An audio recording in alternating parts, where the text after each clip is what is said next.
നമസ്കാരം, സിറ്റി ന്യൂസിലേക്ക് സ്വാഗതം. വീട്ടുപറമ്പിലെ മരത്തിലും ഇലകളിലും ഓയിലിന് സമാനമായ രീതിയിൽ അജ്ഞാത വസ്തു. കുറുവ AKG ക്ലബിന് സമീപം ഗോവിന്ദ ഭവനിലെ ചന്ദ്രബാബുവിന്റെ വീടിന് മുൻവശത്തെ മരത്തിലാണ് ഇത്തരത്തിലൊരു പ്രശ്നം ഉണ്ടായിട്ടുള്ളത്.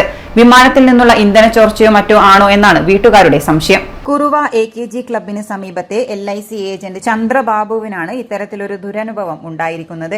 1.5 മാസത്തോളമായി വീട്ടുപറമ്പിലും മരത്തിനു മുകളിലുമായി ഓയിലിന് സമാനമായ വസ്തു പടർന്നു നിൽക്കുകയാണ്. ആദ്യമൊക്കെ വീട്ടിലെത്തിയ വാഹനത്തിൽ നിന്നും ഏതെങ്കിലും തരത്തിൽ വന്നതാവാമെന്ന് കരുതി. പക്ഷേ പോകെ പോകെ ഇലകളൊക്കെ കൊഴിഞ്ഞു തുടങ്ങിയതു മുതലാണ് ഇക്കാര്യം കൂടുതൽ ഗൌരവകരമായി ചിന്തിച്ചു തുടങ്ങിയത്. ആദ്യം വീട്ടുമുറ്റത്ത് മാത്രം കാണപ്പെട്ടിരുന്നതിനാലാണ് കൂടുതൽ ചിന്തിക്കാതിരുന്നതെന്നും എന്നാൽ ഇപ്പോൾ മറ്റ് സ്ഥലങ്ങളിലും വ്യാപിച്ചതാണ് മറ്റുള്ളവരുമായി ആശങ്ക പങ്കുവയ്ക്കാൻ കാരണമായതെന്നും അവരാണ് ഇത് വിമാനത്തിൽ നിന്നുള്ളതാണോ എന്ന സംശയം പങ്കുവച്ചതെന്നും ചന്ദ്രബാബു പറഞ്ഞു. ഞാൻ ചന്ദ്രബാബു, LIC ഏജന്റ് കുറുവ. ഞങ്ങളെ വീട്ടിൻ്റെ മുറ്റത്ത് ഏകദേശം 1.5 മാസം മുമ്പേ ഒരു ഓയിൽ മറിഞ്ഞ മാതിരിയുള്ള ഒരു കാര്യം നമ്മളെ ശ്രദ്ധപ്പെട്ടു. അപ്പോൾ ഞങ്ങൾ വിചാരിച്ചത് വാഹനം നമ്മളെ മകൻ്റെ ഫ്രണ്ട്സും മറ്റും കാറൊക്കെ കൊണ്ടുവച്ചിരുന്നു. അതിൻ്റെ ഭാഗമായിട്ട് വന്നതാണെന്നാണ് ആദ്യം കരുതിയത്.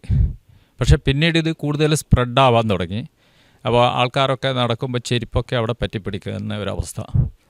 പിന്നീട് ഇപ്പോൾ അടുത്ത ദിവസമാണ് വീട്ടിൻ്റെ മുന്നിലുള്ള വൃക്ഷങ്ങളിൽ നിന്ന് ഇലകളൊക്കെ അടിഞ്ഞ് വരുന്നു. അപ്പോൾ ഇലകളിൽ നമ്മളെ ഒരു താറൊഴിച്ച മാതിരിയുള്ള ഒരു ഓയിൽ ഒഴിച്ച മാതിരിയുള്ള കാര്യങ്ങൾ ശ്രദ്ധപ്പെടാൻ തുടങ്ങി.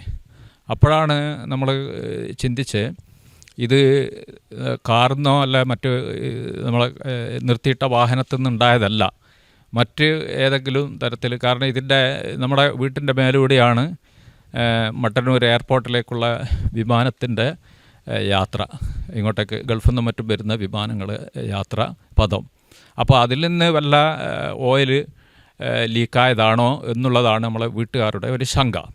തൊട്ടടുത്ത് ശുദ്ധജലത്തെ ആശ്രയിക്കുന്ന കിണറുണ്ട്. അതിലോ മറ്റോ ഇത്തരത്തിൽ ഓയിൽ വീണിരുന്നെങ്കിൽ സ്ഥിതി മറ്റൊന്നായേനെയെന്നും ഇവർ പറഞ്ഞു. അപ്പം ഇത് ഈ ഒരു സൈഡിലൂടെ ആയതുകൊണ്ട് നമ്മളെ കിണറിൽ ആവാതെ രക്ഷപ്പെട്ടു. അത് മറ്റേ ഓപ്പോസിറ്റ് സൈഡിലൂടെ ആയിരുന്നു ഈ തരത്തിലുള്ള ഒരു ഡിസ്ചാർജ് സംഭവിച്ചിരുന്നെങ്കിൽ നമ്മളെ കുടിവെള്ളം പോലും മുട്ടിപ്പോകുമായിരുന്നു. എന്നാലും ദിവസങ്ങൾ കഴിയുന്നതോടെ ഒന്നിലേറെ സ്ഥലങ്ങളിലേക്ക് വ്യാപിക്കുകയാണ് ഈ പ്രതിഭാസം. എന്തൊക്കെയായാലും ഈ ഓയിൽ ഡിസ്ചാർജ് എത്രയും പെട്ടെന്ന് വിദഗ്ധർ ആരെങ്കിലും പ്രതികരിക്കണമെന്നും കൃത്യമായ ഒരു ഉത്തരം ലഭിക്കണമെന്നും ഇവർ ആഗ്രഹിക്കുന്നുണ്ട്. അല്ലാതെ ആശങ്കകൾ അനുദിനം വർദ്ധിക്കുക മാത്രമാണ് ചെയ്യുന്നതെന്നും ചന്ദ്രബാബു സിറ്റി ന്യൂസിനോട് പറഞ്ഞു.